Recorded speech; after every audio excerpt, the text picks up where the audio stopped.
Setiap kali anda keluar daripada diri anda, akan bertambahlah keesaan Allah Ta'ala.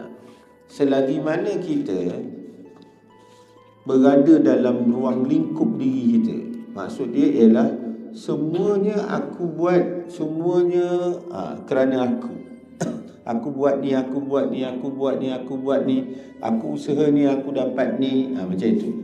Selagi mana kita berada dalam ruang lingkup aku tadi tu, maka kita akan terhijab daripada melihat ataupun wahdahnya Allah Subhanahu Wa Taala, wahdaniyahnya Allah Subhanahu Wa Taala, iaitu ketunggalan Allah Subhanahu Wa Taala.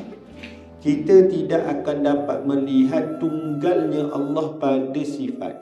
Kita tak akan dapat melihat tunggalnya Allah pada zat. Kita tak akan dapat melihat tunggalnya Allah pada af'al Allah Subhanahu Wa Taala. Selagi mana kita masih lagi melihat diri kita, maka terhijablah, tidak terkasyaf sikit pun pandangan kita, ruh kita ataupun samadiyah kita ini daripada melihat ketunggalan Allah pada segala segenap segi. Tak nampak. Jadi kita tak akan dapat rasa besarnya Allah Subhanahu Wa Taala. Jadi kita akan kurang yakin. Sebab apa? Sebab kita nampak diri kita, kita nampak usaha kita, maka kita yakin dengan usaha kita.